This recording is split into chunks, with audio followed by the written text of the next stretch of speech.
What is up, you guys? It is your boy Brett Biggers here, and welcome to another video. In today's video, I guess we're gonna be doing a team grade, or I should say division grade, but also team grade video. We're gonna be doing the AFC West. No, not AFC West. I did that last time. The AFC North. The AFC North is gonna be a very interesting one to say the least, because obviously I'll get to it later, but it's very interesting to say the least. So, but anyway, let's get into the video. So let's start off, I guess, with the worst team out of this, which was projected to be the best team in this division. This is the Cincinnati Bengals.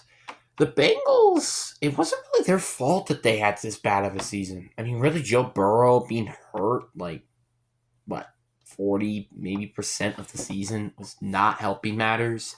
That's how they got to that slow start. Then they started to go cooking, and then they lost him and almost made it to the postseason, even without Joe Burrow. So it's just like something you gotta point into account. And again, this is something that I've done with a lot of teams. It's just the fact that a lot of quarterbacks specifically, gotten hurt, and it kind of just ruined the season for them. So yeah. But like the Bengals' expectations were kind of around, I guess you could say, maybe in this range, because like, well, I mean, actually, no, I don't know. Like, this was expected to be a team that was either going to win a Super Bowl or at least make it to a Super Bowl this year. So that's why it was a very interesting to see that they didn't make it, and the matter of fact, they didn't make it to the postseason. So this is honestly a little interesting for them to be grade, honestly, because of how weird of a season they had this year. So I think I'm gonna go with a B here. You could blame me all you want that it's too high or too low, but like it's really hard to grade with this team because you're thinking about like how good this team did despite without Joe Burrow for so long, and this team almost made it to the postseason even without Joe Burrow. So I think having a B kind of makes sense, you know. And then you have the Browns. The Browns are just a weird team to grade because, like, on the one hand, they kind of played around their expectation. Maybe I don't know. For me, it was higher expectations. Like they had a much more. They did more than what I thought they were going to do. I honestly thought that team was going to suck because of Deshaun Watson, which Deshaun Watson got hurt, which Joe Flacco ended up carrying his team to the playoffs. So it's kind of interesting. Oh, sorry guys, I put stuff in the microwave. Sorry about that noise if you guys heard it. But yeah, so I just kind of made it's like it's very interesting because like nobody I think was expecting this, and this is also with Nick Chubb being out most of the year. That is something I want to mention as well. Nick Chubb was not in their team this year. It could have probably been a different story with if he was on the roster. So something just to point out. So pointing that into account, I guess I kind of would say like an A minus. I think I'm gonna give it an A minus. Just because, well, one, they made it to the postseason, which is huge for them, and two, they also, well,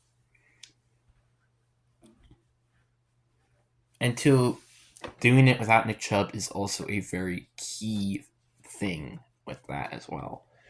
But then you got the Pittsburgh Steelers. I think the Pittsburgh Steelers is the great definition of a C plus because literally they did good. They did good this year, right? But like they did slightly better than what they did last year. So I feel like a C plus is pretty fair to my personal opinion. And again, nothing really I have to say with this team except the factor that they somehow made it to the postseason without Kenny Pickett for like the final 5 games. So good for him on that matter. But like again, I don't really think that's going to change matters because Mason Rudolph, I think, kind of just played like Kenny Pickett in my opinion during the end of the season. So I don't think it matters that much. Ravens, I really want to give them an A plus, but I have to give them an A. I'm sorry. Like Ravens, they were this close to getting an A plus. They were the best team in the league heading into the playoffs. And then they just the refs kind of cracked the bed against the Ravens, and this is the second time this has happened, and it favoring the Chiefs again. So it just sucks because like the Ravens, they had such a good season, and it was fine. It literally looked like to be in their year, with Joe Burrow being out for the rest of the year. It's like, wow, this is their year. This is their year. But no, it unfortunately wasn't, due to the factor that, well, it's not. It, just their offense was not interesting. They were in things that were very weird and interesting. But like, I guess that's kind of it. I mean, like, I'm not saying that like I don't really have a lot to talk about with these other teams. Like, I really do, but like the Steelers, I just don't really have much to say because it was just the Steelers from last year essentially. The Browns were more interesting just because of the factor that, well, Joe Flacco was literally carrying their team kind of because Nick Chubb got hurt for the entire year. And the Bengals, they lost Joe Burrow, but yet still almost made it to the postseason. And the Ravens really should have made it to the Super Bowl, but no, they got screwed by the rest and also their offensive coordinator. So it's kind of interesting to say the least. But just some things I wanted to throw out there. But anyway, hope you guys enjoy. Peace.